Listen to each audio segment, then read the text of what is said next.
I'm Uncle Ben Eller, and this week I listened to Leviathan by Mastodon.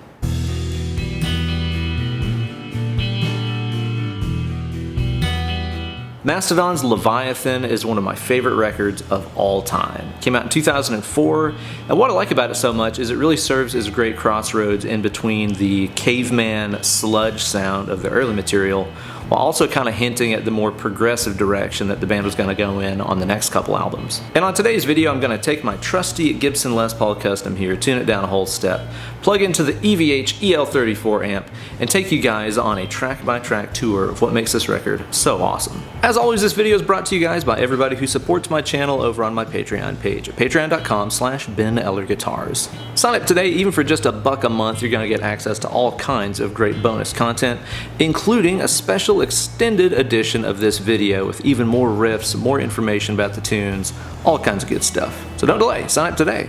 Thanks. So the record comes in way hot by kicking off with probably the most well-known Mastodon song of all, Blood and Thunder. And I think it's pretty safe to say that we can credit the popularity of this song to that kick-ass riff that starts it off.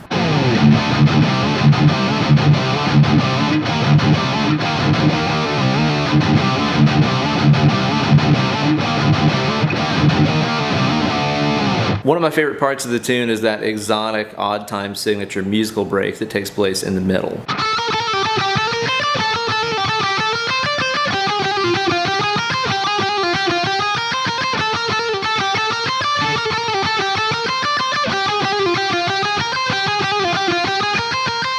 That riff is a mix of 5/4 and 6/4, like this. 1, 2, 3, 4, 5, 1, 2, 3, 4, 5, 6. 1, 2, 3, 4, 5, 1, 2, 3, 4, 5, 6. And of course, in traditional Mastodon fashion, they add in a really sick non-diatonic harmony on top of that. Non-diatonic meaning that it's not really confined to staying inside of any particular scale. And in this case, sticking to one set interval the entire way through. For every note that the first guitar plays, you have another guitar playing the exact same stuff, just 1/4 down, like this.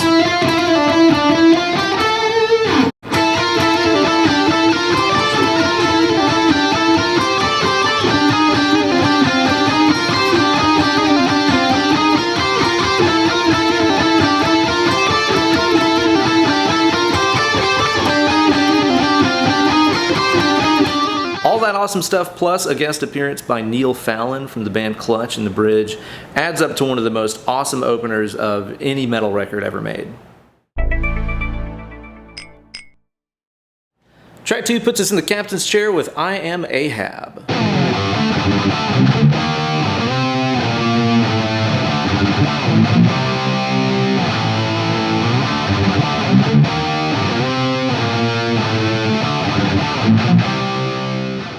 One of my favorite parts of this tune is that pull-off riff that gets introduced around 1:05.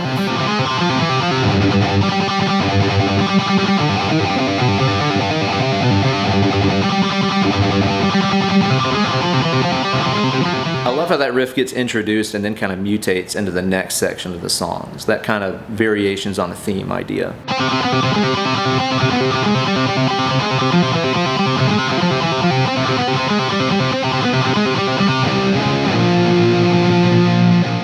Next up we got Sea Beast, which kicks off with a couple of really creepy sounding chords.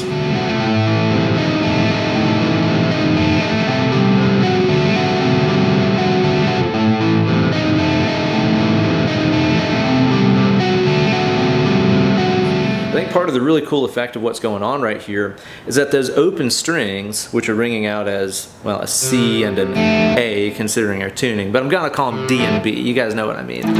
In this case, those open strings mean something completely different to those chords that we're playing.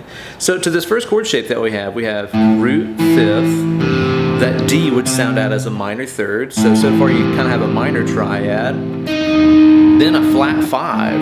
So this chord has a fifth and a flat 5 in it, and that B is sounding out as a root. Really ugly sounding minor chord. Then whenever you bring it up here to the D position, those open strings mean something completely different. Root, fifth, root. Now that D is a root note for us. This note here is sounding as a sharp 4, kind of a sharp 11, Lydian kind of sound. And then that B would ring out as a 13. So again, those notes mean something completely different to both of those chords, but they're really tying them together. Really cool effect. The verse riff in the song always used to confuse the crap out of me whenever I try and play it.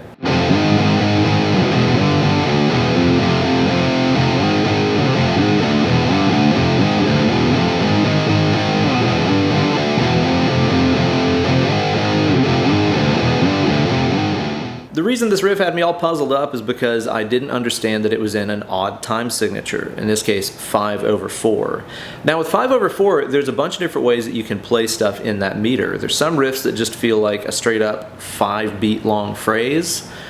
There's others that feel like a compound meter, where you have a 3-beat phrase, then a 2-beat phrase that adds up to 5, or 2 plus 3 conversely. If I can count this riff while I play it, you'll notice that it makes a lot more sense to listen to it as a section of 3 beats than a section of 2 beats, like this. 1, 2, 3, 1, 2, 1, 2, 3, 1, 2. And then the tag at the end of the riff just feels like a straight up count of 5. 1, 2, 3, 4, 5.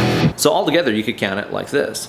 1, 2, 3, 1, 2, 1, 2, 3, 1, 2, 1, 2, 3, 4, 5.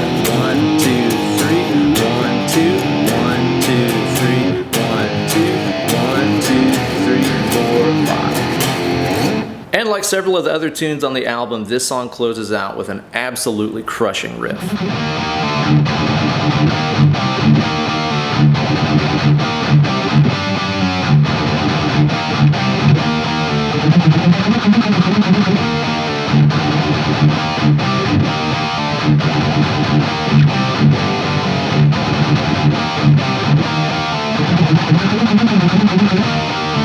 That riff is kinda sorta based around the Phrygian dominant scale.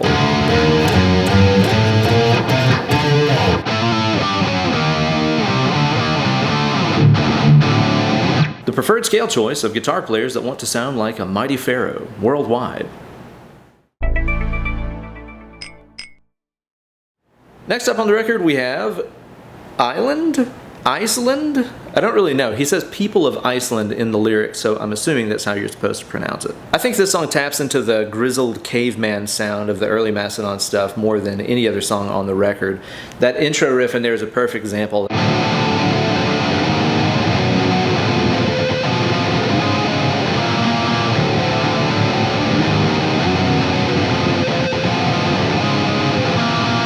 My favorite parts in this tune are at the very end with those two really aggressive heavy riffs.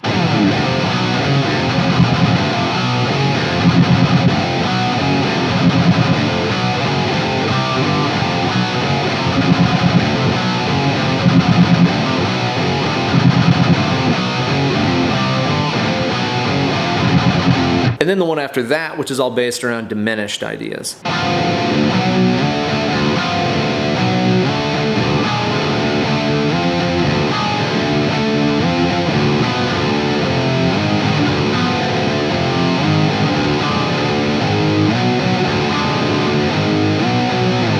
Next up we got another tune that ended up being a single off the album, Iron Tusk. Now this track right here takes their already lowered tuning of D standard and drops the lowest string down even more, down to a low A. This song kicks off with yet another kick-ass riff. This one is also based on that Phrygian dominant scale that I talked about earlier that has the flat 9 and the major third and stuff in there. Kind of gives you that cool exotic sound, especially when they add the harmony on top.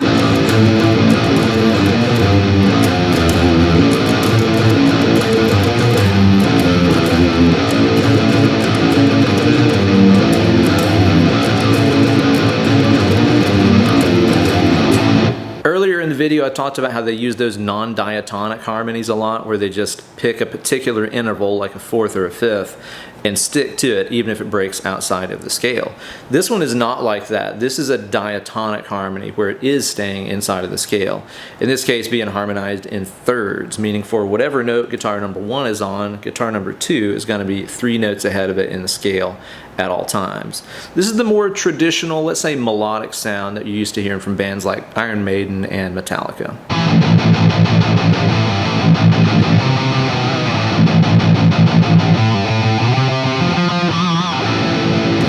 I love how well that verse riff drives with those really aggressive downstrokes. And I love the way they use that super sludgy low A string as well as those octave power chords in the bridge riff of the tune.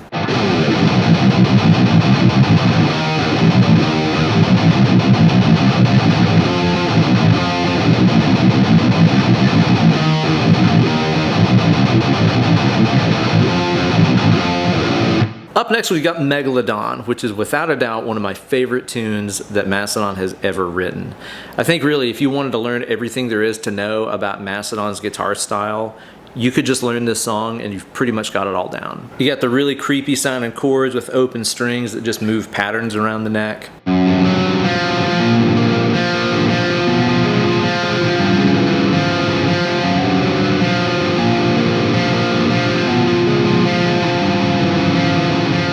You got some really aggressive downstroke heavy stuff that's influenced by punk and early metal.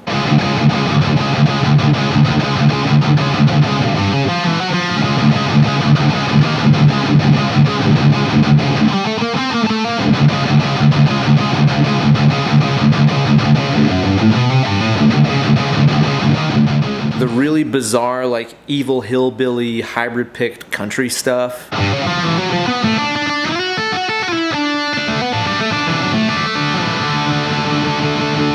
It's got the extremely difficult, like high-speed, double-picked riffage that the band uses a lot.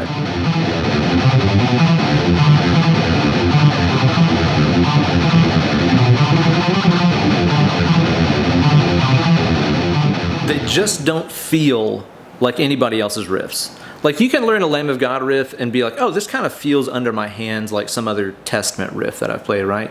But whenever you learn riffs like that in Mastodon songs, they just feel so completely free of any kind of outside influence. Almost like they created this guitar style of theirs out of thin air without copying ideas from anybody else. And when you learn a song like Megalodon, you're just going to be doing stuff that you'll never do in any other song. That style lives right here in Mastodon's catalog.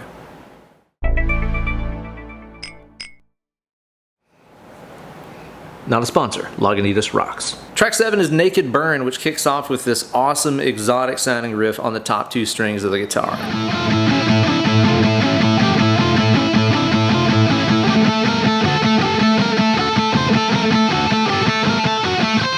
This is yet another example of Mastodon taking something that sounds cool in one position and then just moving it to a different position. This song has a really cool section in the middle of it that's always reminded me of Number of the Beast by Iron Maiden. Check it out and see if you can hear what I'm talking about.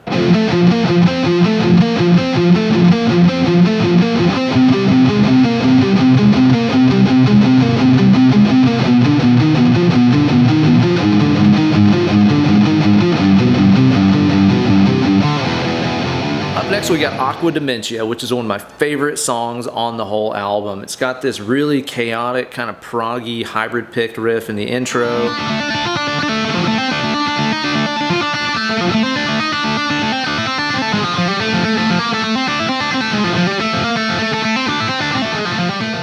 You've got these really brutal, kind of crust punk inspired verse parts.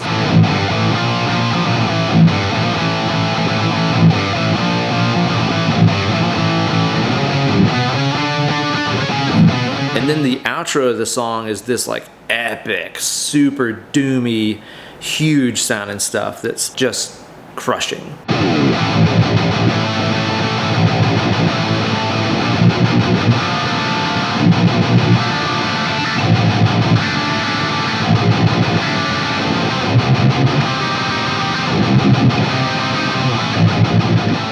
This song also features guest vocals by Scott Kelly from the band Neurosis, which is one of Mastodon's biggest influences and inspirations.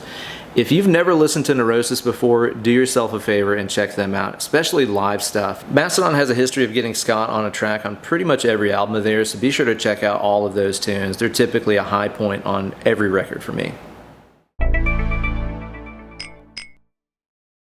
Hearts Alive, maybe my favorite Mastodon song ever. Again, it's got everything. It's got really spooky, weird chords at the first of it. You got some sludgy, brutal stuff through the verses. Then this huge instrumental section that's like really proggy and really melodic.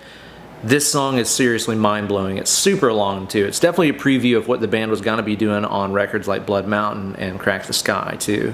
So here's a cool story. Years and years ago, I'm gonna say that this was like 2003-ish, because the band was still touring on the Remission record. It might have been early 2004, I don't know.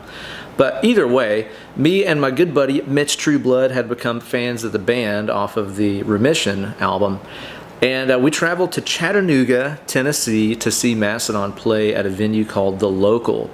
And of course now, you know, Mastodon, they're playing like arenas and stuff, but this place was like a long, narrow hallway with a stage that was like right on the front door. You know, like you open the front door to the venue and you are on the stage with the band. It was really like punk rock, really grimy and stuff. And the band was playing a lot of their stuff off of Remission and like Call of the Mastodon. But they were also busting out a few tunes that were on their upcoming next release, which would be Leviathan, of course. They played Iron Tusk, I want to say they played Megalodon, and they played this song right here, Hearts Alive. And especially considering most of the night was this like sludgy, doomy caveman stuff, when they got to this song and it was this like, you know, 10+ minute long tune with these huge instrumental sections and everything in it, me and my friend Mitch, dude, like we were just in awe. Like I think our jaws were on the floor the entire time they were playing this song. Unreal, man. I'll never forget that.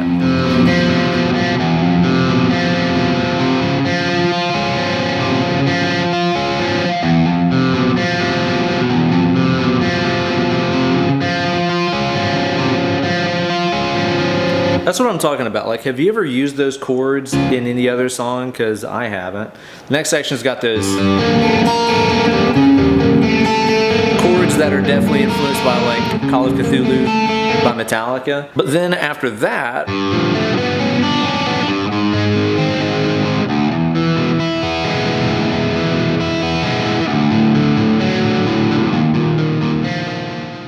later on in the tune is when stuff starts getting really awesome, whenever they start playing this cool hybrid picked lick. Again, it's just the same lick, just moved around to a couple different positions on the neck. So cool.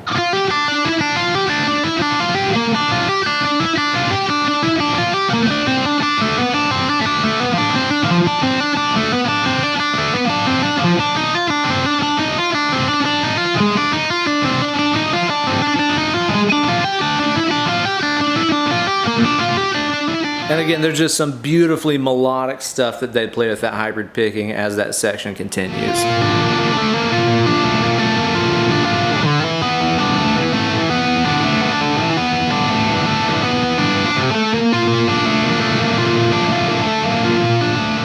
And for one last time on the record, another completely amazing and crushing outro riff.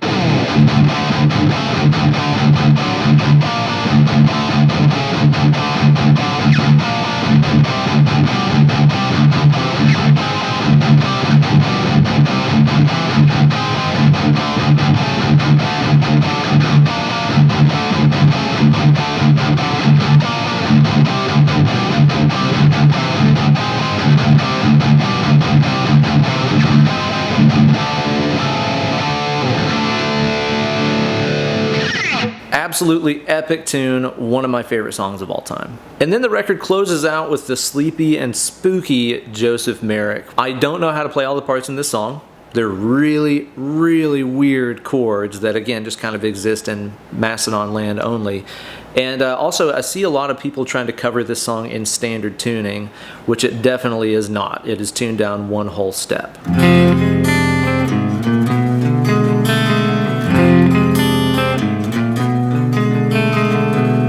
Again, what do you even call chords like that? That first one there with the G kind of feels like you picked up your guitar to play a G chord but had these two fingers on the wrong strings. And it gives you this weird like twisted bluegrass sound. Really haunting and creepy sounding song. I think it's a cool choice that they went with to close this record out. So there you go, guys. That's Mastodon's Leviathan, one of my favorite records of all time. Let me know in the comments section what record I should listen to next week for another installment of this series. Thanks for liking this video and subscribing. Be sure to ring the bell for notifications every time I upload a new slice of fried gold, and support my channel over on my Patreon page at patreon.com/Ben Eller Guitars. All kinds of bonus goodies await you, so be sure to sign up today. Thanks again so much for watching. Now go and listen to this masterpiece of an album.